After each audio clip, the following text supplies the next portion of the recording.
Hello साथियों, कैसे हैं आप सभी। उम्मीद करता हूँ आप बहुत अच्छे होंगे। आज है हमारा जीके जीएस का प्रैक्टिस सेट नंबर 5। तो बिना टाइम वेस्ट किए शुरू करते हैं आज की क्लास। क्वेश्चन नंबर 1 है हमारा कि गोपी का वर्मा कहाँ की एक शास्त्रीय नृत्य है। ट्रिक से याद करेंगे इसको। गोपियाँ जितनी भी वो मोहित हो जाती है किस पर, कृष्णा पर यानी कि कन्हैया जी पर। और मोहित से याद रखेंगे मोहिनी अट्टम। ठीक है भाई। तो गोपिका का संबंध है किससे, मोहिनी अट्टम से, जो कि केरल का एक शास्त्रीय नृत्य है। अच्छा, जो गोपिका वर्मा है इन्होंने स्नातक यानी कि ग्रेजुएशन किया हुआ है किसमें, मोहिनी अट्टम के अंदर ही। ठीक है।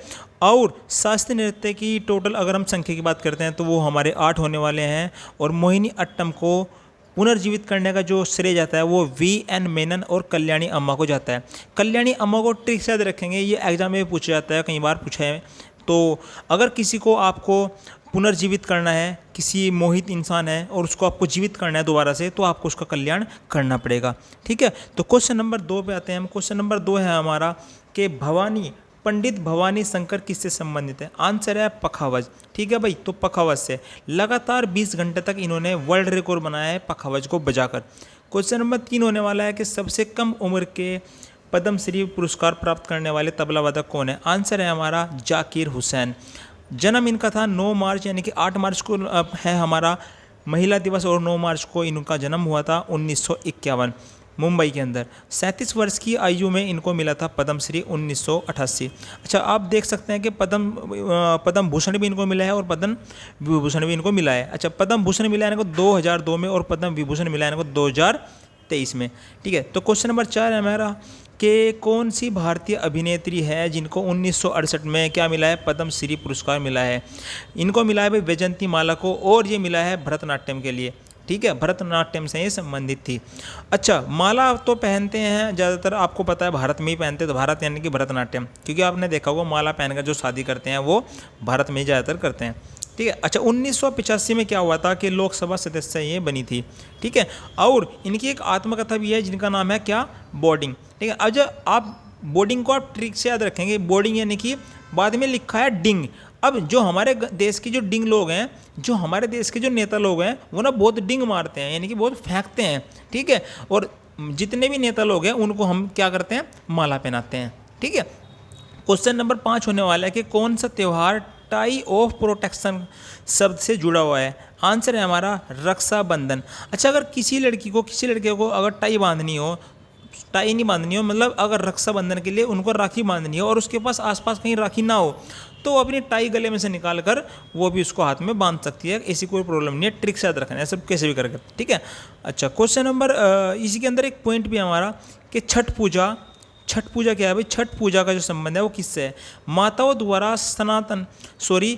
द्वारा संतान की प्राप्ति एवं दीर्घ आयु के लिए किया गया जो पूजा है वो हमारी छठ पूजा होने वाली है। अच्छा, अगर मेरी किसी बात को आपको बुरा भी लगा हो तो आप उसके लिए मैं आपसे क्षमा मांगना चाहूँगा, क्योंकि कभी कभी मैं ट्रिक के साथ साथ ना कुछ ऐसी चीज़ें जोड़ देता हूँ जो बहुत ही फ़नी होती है, और इसीलिए मैं आप सब पहले से क्षमा मांगना चाहता हूँ। ठीक है। अच्छा, क्वेश्चन नंबर हमारा 6 होने वाला है कि नाग पंचमी हिंदू कैलेंडर के किस महीने में मनाया जाता है। नाग यानी कि आपको पता है श्रावण, यानी कि जब सावन लगता है तो बारिश होती है, और बारिश में जितने भी सांप हैं, नाग है, वो सारे बाहर निकल जाते हैं, इसलिए श्रावण के महीने में। आपको पता है कि श्रावण के महीने में कि कौन से शुल्क में, भाई ये पड़ता है आपका शुल्क पक्ष में। कौन से पक्ष में, शुल्क पक्ष में। ये सर शुल्क पक्ष और कृष्ण पक्ष क्या है भाई, एक माह में 2 पक्ष होते हैं, शुल्क पक्ष और कृष्ण पक्ष। जो 15 दिन की चांदनी होती है वो शुल्क पक्ष कहलाता है, और जो 15 दिन का अंधेरा होता है वो कृष्ण पक्ष कहलाता है, क्योंकि कृष्ण जी क्या थे, सांवले थे यानी कि काले थे। क्वेश्चन नंबर 7 है हमारा कि क्रिकेट में स्वयं स्टंप की जो ऊंचाई होती है वो कितनी होती है। स्टंप यानी कि जो आपके स्टंप होते हैं, जो विकेट होते हैं, उनकी ऊंचाई कितनी होती है। ये है हमारा 28 इंच। ट्रिक से याद रखेंगे इसको, 8 और 2 जोड़ देंगे इसको 28 को, 2 और 8 कितने होते हैं, 10। और आपको पता है जब खिलाड़ी कितने खेलते हैं क्रिकेट में, 11 खेलते हैं, लेकिन विकेट कितनी गिरती है नीचे, 10 ही गिरती है, क्योंकि एक तो बाद में फिर वो बच ही जाता है। ठीक है। अच्छा, बैट की जो लंबाई है वो कितनी है भाई, बैट की लंबाई होती है हमारी 38 इंच की। 38 को भी ट्रिक से याद रखेंगे, 3 और 8 जोड़ेंगे कितना होएगा हमारा, 11। और जब आप बैट की बात कर रहे हो तो अब जब आप 2 प्लेयर खेलने के लिए जाते हैं मैदान में, तो एक बैट इसके हाथ में, एक बैट इसके हाथ में, एक और एक 11, यानी कि ऐसे याद रखेंगे ट्रिक से, है ना।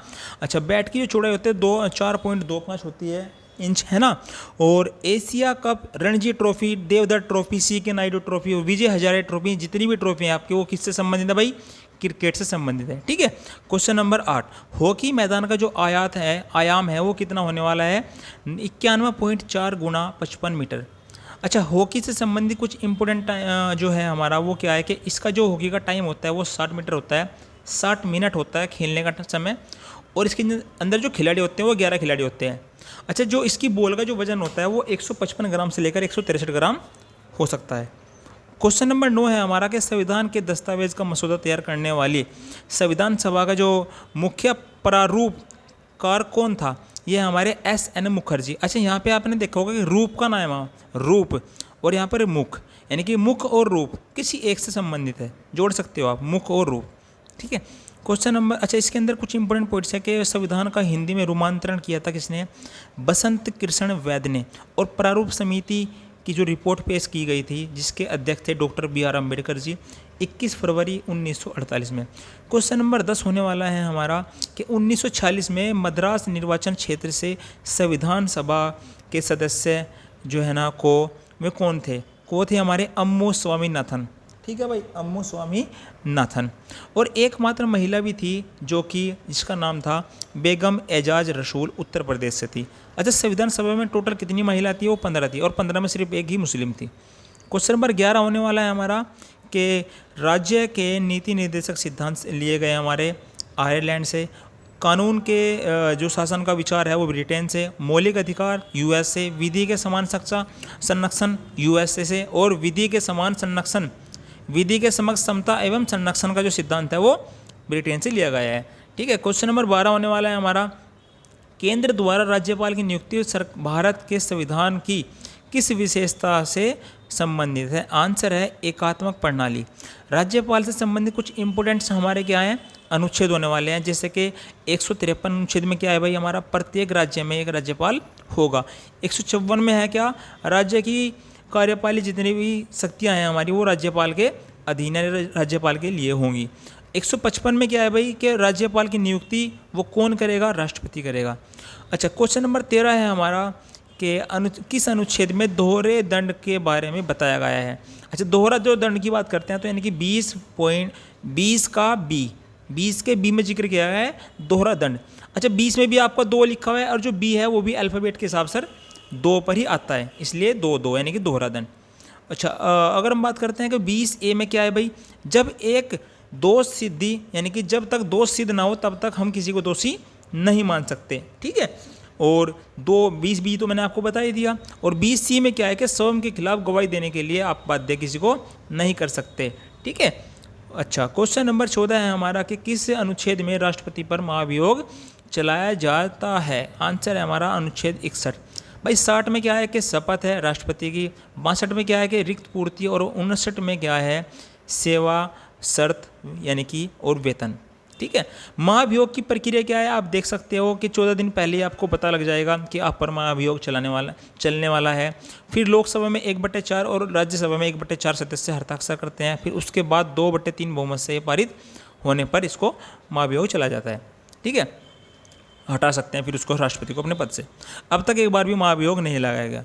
क्वेश्चन नंबर 15 है हमारा कि राष्ट्रपति को अध्यादेश जारी करने का जो अधिकार है वो किस अनुच्छेद में है? 1, 2, 3। मैंने ऑर्डर कर दिया 1, 2, 3 और अध्यादेश जारी। 121 में क्या है कि न्यायाधीशों को लेकर संसद में कोई चर्चा नहीं होगी। 122 में है कि न्यायाधीशों द्वारा संसद कार्यवाही की जांच नहीं करेगी। और 124 में है कि उच्चतम न्यायालय की सुप्रीम कोर्ट। क्वेश्चन नंबर 16 होने वाला है हमारा कि किसी राज्य के सभी कार्यकारी कार्यों को किस के नाम से चलाया जाता है? भाई राज्य में जितने भी काम होंगे ना वो सारे के सारे राज्यपाल के नाम से होंगे। जैसे कि केंद्र में किसके नाम से होते हैं? राष्ट्रपति के नाम से।